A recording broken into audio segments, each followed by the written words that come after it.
Welcome to the Shipping Podcast, where you meet interesting maritime professionals sharing their passion for the shipping industry and their everyday job. I am your host. My name is Lena Gothberg.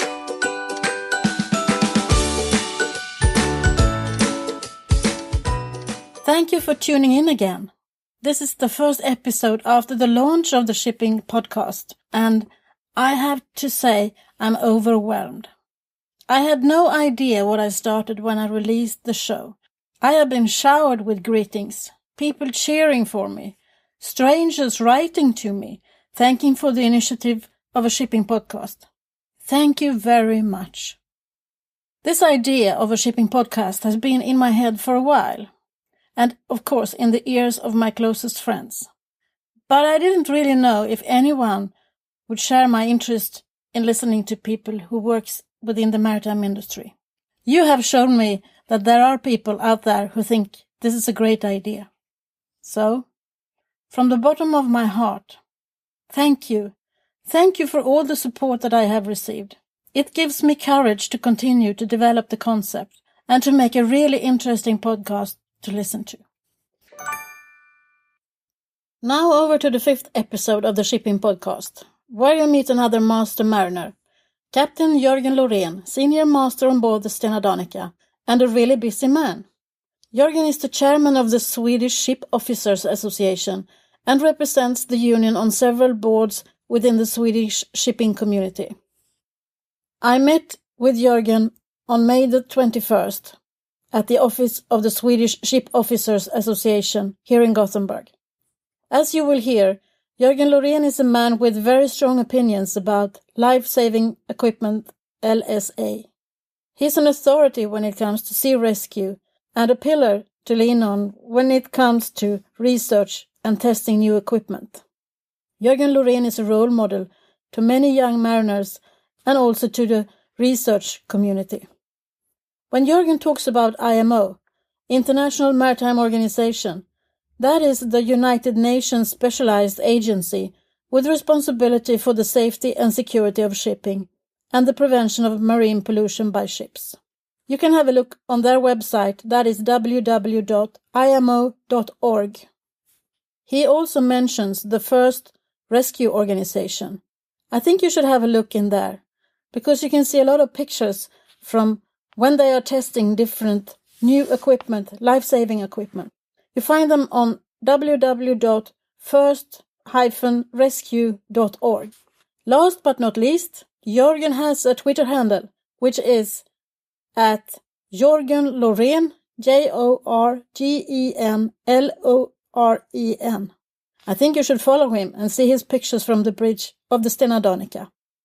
Here is the interview with Jörgen Lorén. Welcome, Jörgen Lorén, to the show. Who are you? Thank you. I'm actually Jörgen Lorén, as you said, and I'm master mariner and captain on board on one of Stena Line's passenger ferries. And I'm 53 years old and married since 30 years back and 3 kids. How come you became a master mariner? When I was a young boy, I think I was more or less 5 years old. I was grown up on an island, Orust, and living with my grandfather, grandmother. And every morning I was waked up by my grandfather. We take up the nets in the morning, so I have to row the boat for him.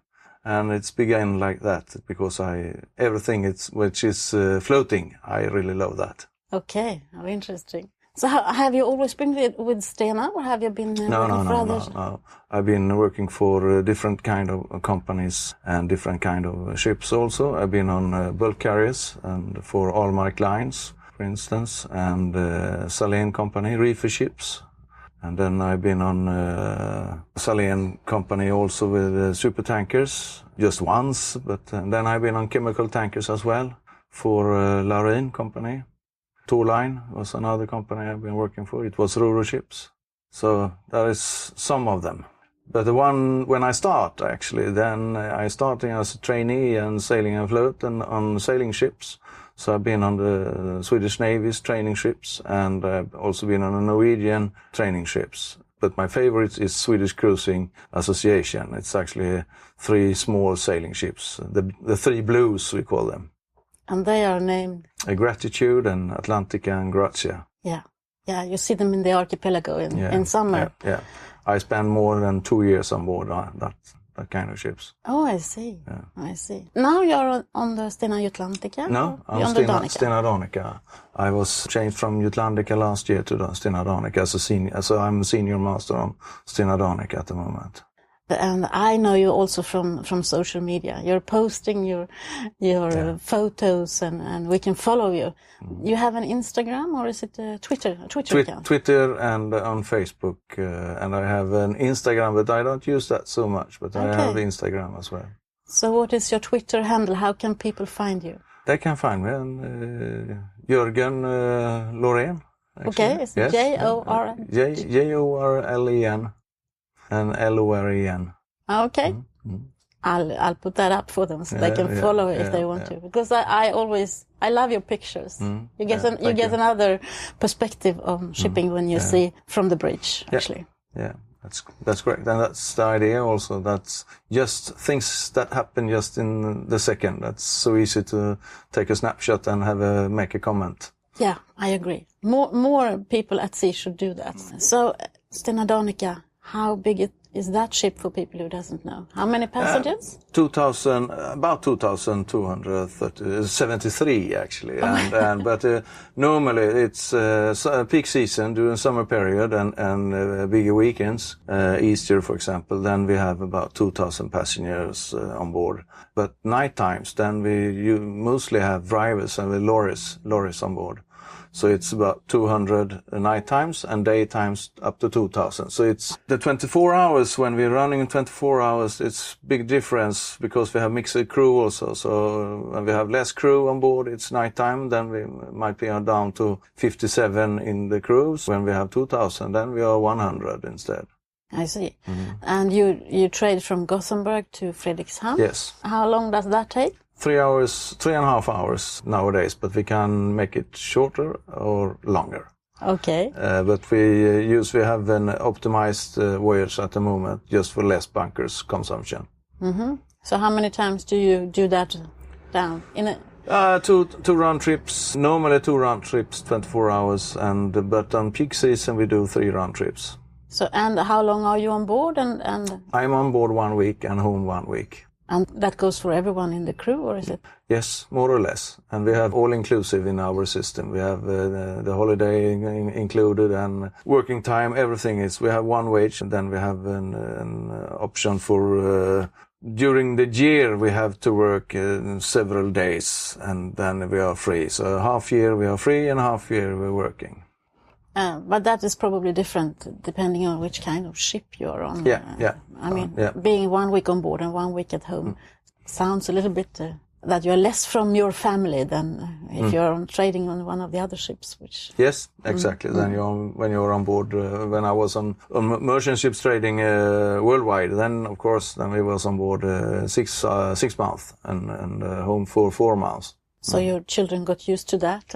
No, but I have been on Stena Line now for several years. So my kids, they are quite happy with it because I'm frequently at home. Okay. Yeah. Yeah, I ask you these questions as well, since you are working for the union as well. You are one of the leaders in that respect. Yeah, that's correct. So what are the big questions from that perspective right now? Yeah, it's actually the Swedish merchant fleet. It's get less and less, and that's very important that we find solutions. The political solutions, but then we have the ships owners and the unions together have to work out a good relation. It's a good start, but then of course we have to look what can we do better. And also I have invited you to this podcast because I know that you work a lot with the Rescue Society. Yes, that's correct. And tell me a little bit about that. How did that start? How did that come about? It's actually from the very beginning. I have always been interested of the safety exercises and how to abandon a ship. And then I've been thinking a lot about how should we save people who have been abandoned. And at the moment, if you look around the world, then all rescue societies, they pick one by one. And our idea is with that we call first project, it's to take all in one lift. So if we have a raft with 40 person, you should not take one by one. You take the whole raft on board. And then I always talk about ships of opportunity. It's quite often a merchant ship. It's not a Coast Guard ship or a rescue ship. It's actually a merchant ship coming. We can look at the refugee situation around the world today.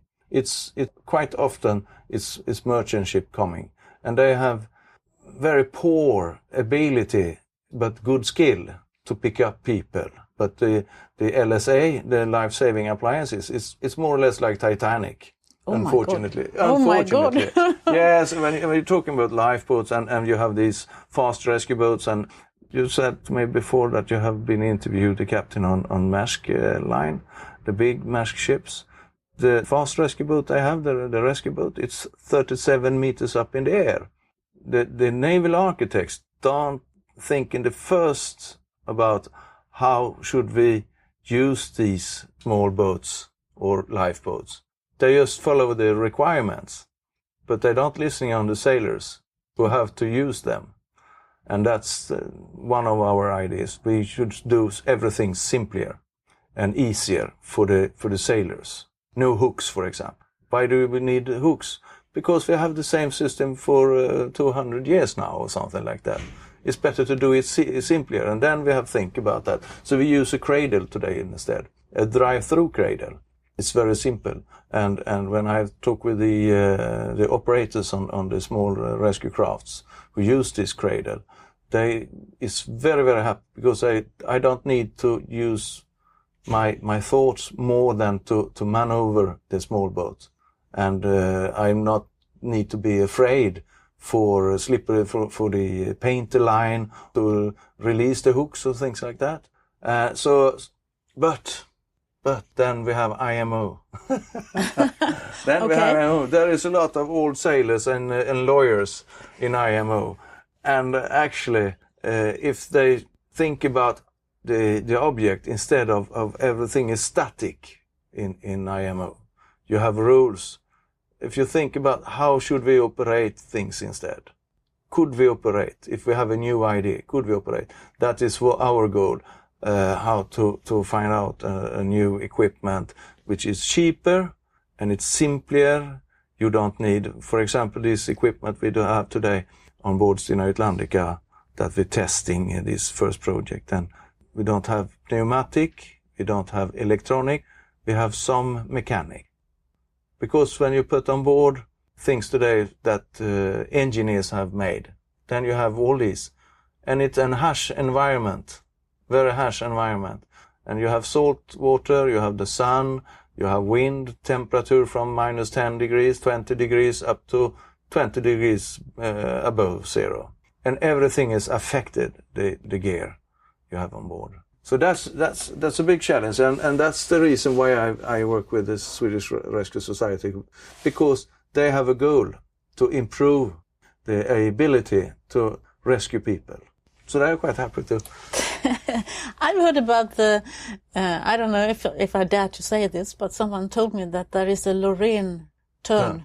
Yeah. Can you talk about what's that? Explain that to me. It's pilots, for example. They know this, that when you should pick a pilot, then you make a turn, and you make a turn to make lee. And when you make this turn, you get a turbulence in the water, and you're flattening out the water on the inside. So it's easier for the small pilot boat to come up to the big ship, and the pilot can climb on board or get off. But I proceeding this turn and doing a 360 degrees a couple of times and flattening out the water quite a lot. So with a wind force up to force 7 before and up to 8 before, and wave heights of 4 meters, significant wave heights, we have very easy to launch the small rescue runner that we have with the cradle, and we have also in this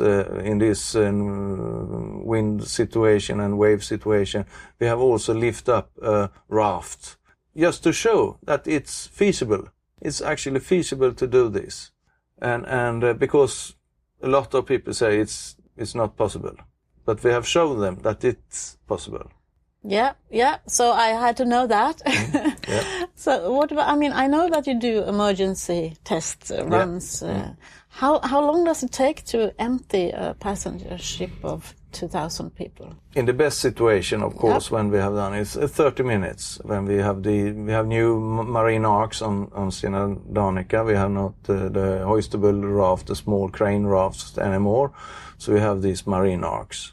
So it's go rather quickly if you have a perfect situation, but you have to be aware about that you have different kind of passengers. And the big goal for the crew members is actually to divide passengers. You have to divide them. The old-fashioned way to say kids and mothers, they go to the lifeboats, and older people also to the lifeboats. And for the slides, these kind of arcs, the younger ones go to them. Because it's actually an effort to abandon a ship.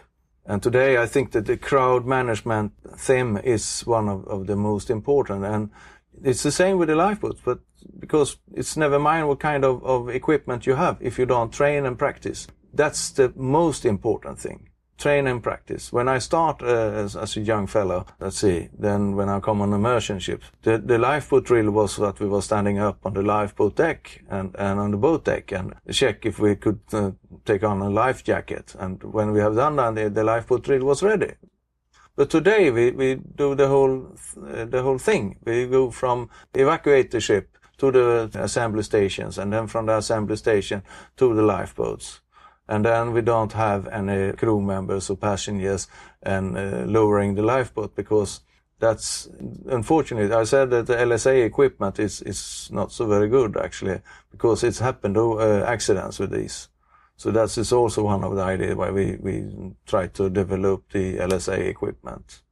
Yeah, I was amazed. I attended a conference together with you and all these young people coming up with new ideas of what you can do and what you couldn't. I was impressed with your first project with all these rafts and how you could put them together instead of just having one, and how they were going to be sort of designed in a better way. Yeah, exactly. And the youngsters is very good to have who have not been in the culture in the merchant navy or whatever. They have good ideas because they look what kind of equipment do you have today and how can we do it better. So it's like the Tesla car where there are no car builders involved. It's only people who come from other occupations who is working on that one. Then you get some fresh eyes onto the old problems. Yeah, absolutely. I don't think maybe you should mix it. You should have the experience of people, and then you should have the new ideas. We have coming in. They have us as a test. They check up everything when they have an idea. They check up with us, and we don't start to say it's not feasible.